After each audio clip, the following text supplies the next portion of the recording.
dua, tiga. Semangat ya? Semangat, pagi-pagi. Giliran ada hadiah baru mau ya. Effort tulis dibaca ulang. Lah kok insecure dulu udah nggak nyambung nih ceritanya gitu. Jadi tulisan tadi tuh terbelengkalai gitu, nggak jadi apa-apa. Dari bapaknya sendiri sebenarnya pernah tidak sih seperti itu, udah nulis dibaca jadinya ragu dulu, dan cara untuk mengatasi seperti itu gimana?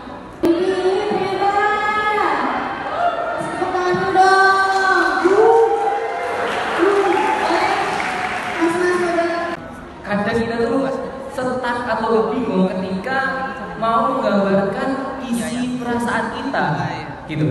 Diksinya itu nggak pas gitu. Kita cari-cari, oh kamu lebih indah daripada senja. Ternyata enggak pas.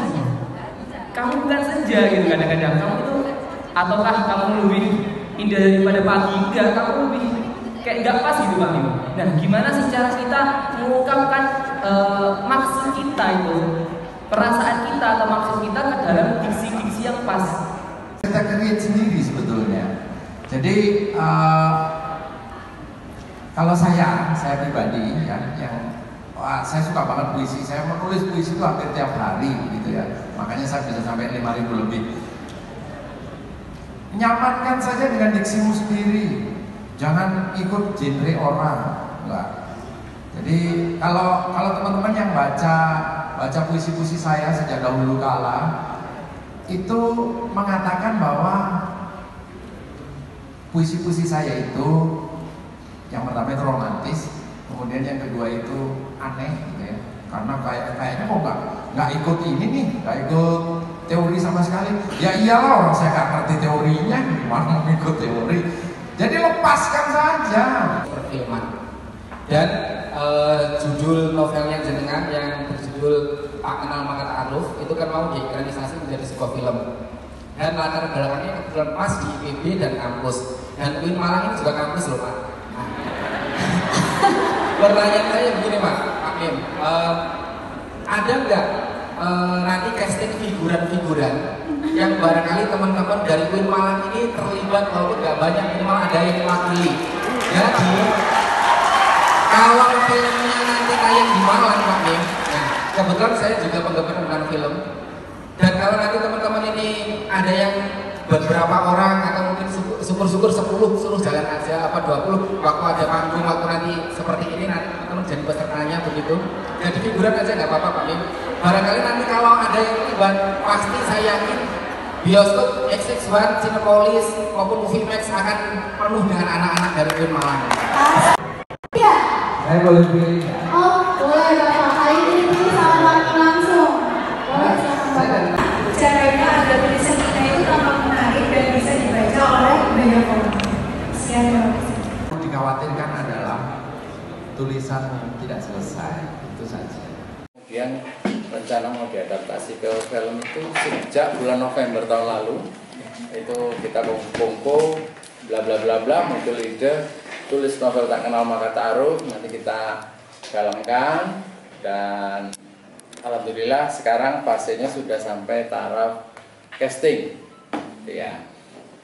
Skenario-nya juga sudah oke, terus kru semuanya sudah full, sudah lengkap, tinggal memastikan beberapa pemain yang akan jadi pemeran dalam novel adaptasi itu. Insya Allah minggu ketiga atau keempat Juli itu kita sudah start syuting. Main locationnya itu di kampus IPB Bogor, itu main location yang pertama. Main location yang kedua insya Allah di Tebu Ireng Jombang.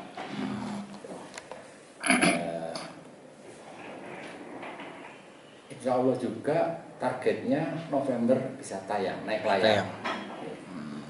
Nanti apa? Karena kita sempat roadshow ke Malang itu 3 kali, ini ketiga kalinya. Jadi mungkin Malang akan dipilih sebagai salah satu tempat premier nanti. Kira-kira begitu. Kenapa memilih Malang? Kenapa Malang? Antusiasme. Ya, saya ini ketiga kalinya. Jadi dulu sempat ke UMM juga ramai banget gitu ya, ramai banget dan asik gitu.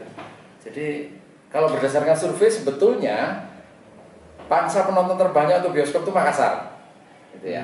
Cuma di Jawa itu tersebar merata, jadi ya kita pilih yang nggak mainstream lah. Biasanya di Jakarta kan, ya udah ini mungkin di Malang atau di ada dua sih yang kita rencanakan, mungkin Malang sama Makassar atau Malang sama Medan dan tidak Jakarta. Kalau boleh tahu kenapa kok berawal dari mainnya itu yang pertama di IPB, apakah dari kampus yang asalnya dulu bagaimana? Yes, karena tuntutan novel ini harus diselesaikan dengan cepat. Jadi saya ngambil ide di mana mappingnya saya tahu persis karena saya kuliah di situ lama. Kalau harus lulus. Jadi saya hafal sehingga pada saat menuangkan dalam bentuk novel itu banyak gambaran di dalam kepala saya itu jelas, clear. Jadi si Faris tokoh utama itu dari Fakultas Teknologi Kelautan, ya. Terus pemeran utama wanita itu Zoya itu anaknya Kiai dari Jombang, itu di Fakultas Kedokteran, gitu ya. Nah, menggambarkan movementnya, terus kemudian scene adegan dan sebagainya. Karena saya hafal tempat, jadi cepat. Itu yang membantu saya sebetulnya kenapa bisa 8 hari novelnya. Mas, progres dari novel itu sendiri, Mas, sampai saat ini sudah terjual berapa banyak? Kemudian animenya gimana nih? Kalau novel sih kita lewat linknya IPB Press ya. Jadi satu pintu di situ. Saya belum tahu berapa banyak. Kita memang tidak masukkan ke major store ya, bookstore gitu ya. Karena kita ya sejak buku pertama sampai buku ke-54 ini saya selalu menerbitkan di IPB Press ya. Saya serahkan aja ke IPB Press gimana caranya gitu. Dan lagi pula dulu kan tidak kita komersilkan memang. Nggak saya komersilkan. Ini aja karena untuk dorong filmnya kita roadshow novelnya gitu. Terkait antusias mahasiswa tadi kan rata-rata pengen kendala penulisan kan masih belum tuntas itu Pak. Mungkin dari Bapak sendiri gimana respon terkait antusiasme mahasiswa? Iya, saya lihat sebetulnya menjaga semangat, spirit ya. Jadi pada saat ikut event itu biasanya semangatnya tumbuh gitu. Nah, jangan sampai kemudian itu padam pada saat pulang ke kosan gitu, atau pulang ke rumah. Intinya di situ. Jadi kalau memang mau sedikit menggila, balik dari event ini langsung nulis di rumah itu. Supaya ini kan adrenalinnya masih di sini nih. Begitu sudah kongko-kongko, ngopi-ngopi, dolan-dolan ke mall, udah turun semua itu. Nah, menjaga itu sebetulnya just do it soon, not later. Just do it, become do it ya. Nah, ini novel yang keberapa yang diadaptasi ke film? Pertama insya Allah ini yang pertama. Kemudian ada juga satu yang sudah selesai itu Mahar dari Langit, rencana juga kita adaptasi.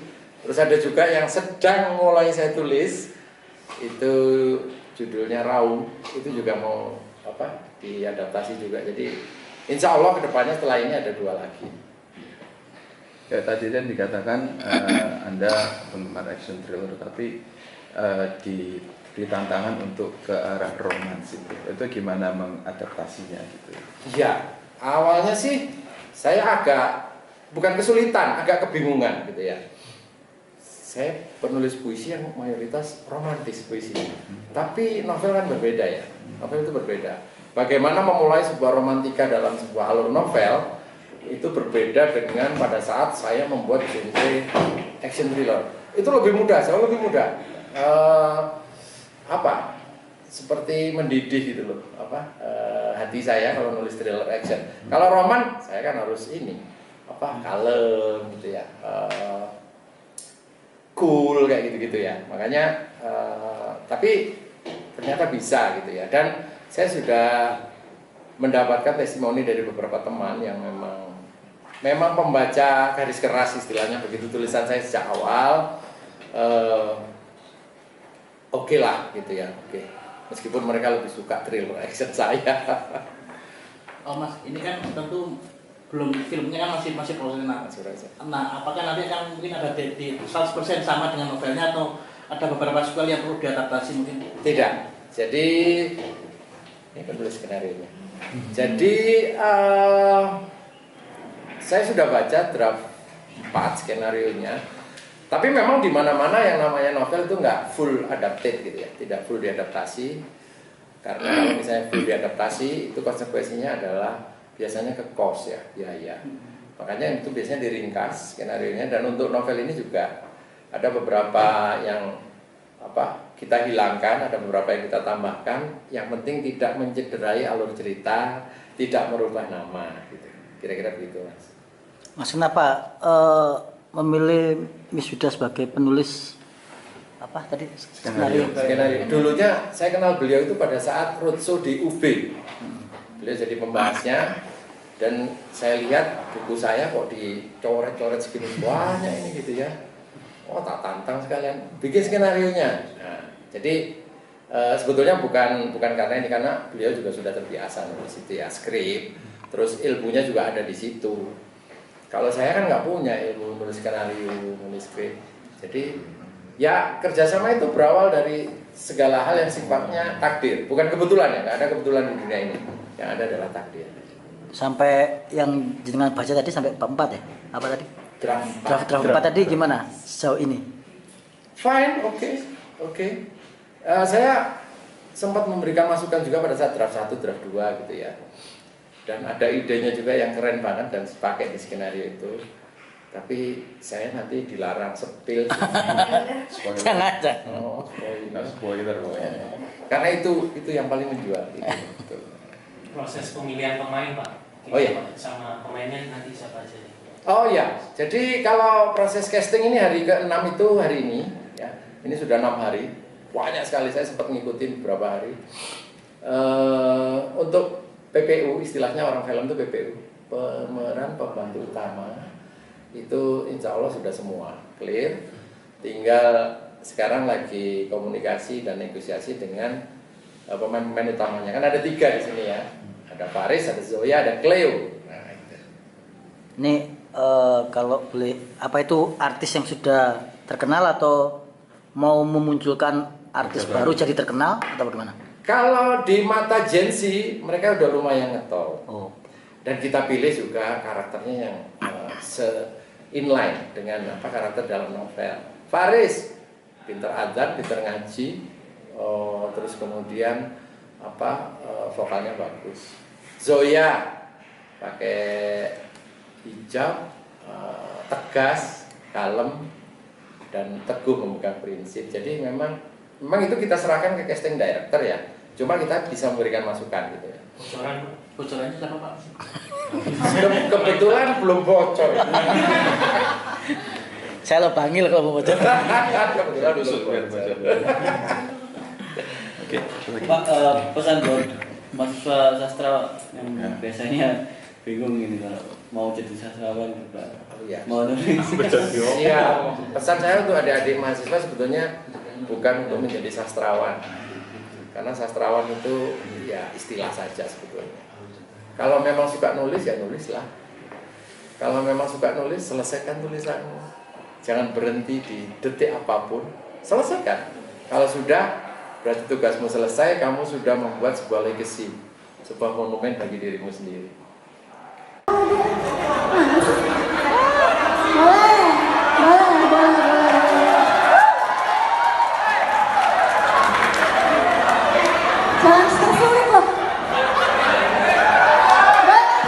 Sekalian, sebetulnya keinginan untuk menulis itu pasti ada di setiap orang. Sedikit atau banyak itu ya itu kadar saja sebetulnya.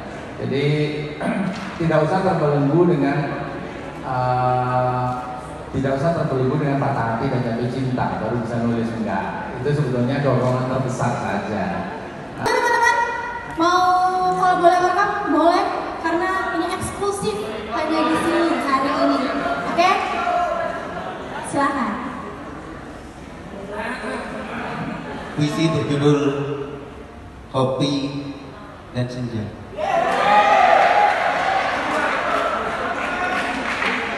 Senja berlebuh dengan kelembutan. Di ufuk barat warna-warni merah. Sementara secangkir kopi yang mengalir menyirami rasa di setiap sudut hati. Aroma kopi yang memeluk senja dengan lembut, seperti hangatnya pelukan pada malam itu.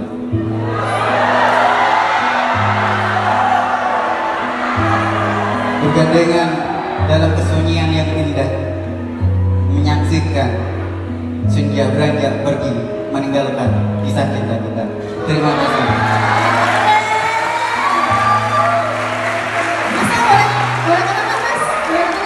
Kita menyampaikan kepada anak-anak nanti mau jadi apa waktu lulus gitu, karena temanya sarjana sastra mau jadi apa. But then nggak melulu ya, walaupun kita menghadirkan tokoh sastrawan bukan sih Pak?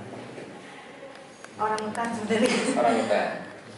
Seorang penulis yang sejalan dengan dunia sastra. Jadi anak-anak ada gambaran bahwa nanti kalau lulus, oh bisa nih ternyata walaupun hanya mungkin kita pikir remeh ya, hanya menulis, ternyata itu adalah pekerjaan yang berat juga dan berbobot juga, kedepannya juga berduit akhirnya. Selain itu, selain sastra, kita juga hadirkan digital marketing. Jadi balance antara sastra dan non sastra. Kalau saya pribadi, saya menghadirkan materi bisnis plan. Bagaimana anak-anak itu bisa memulai satu bisnis dengan ide yang sangat sederhana. Ya. Saya boleh pilih. Oh, boleh Bapak. Kali ini sama langsung. Boleh silakan Bapak. Yang dikhawatirkan adalah tulisan tidak selesai, itu saja. Caranya agar tulisan kita itu tampak menarik dan bisa dibaca oleh banyak orang. Sekian.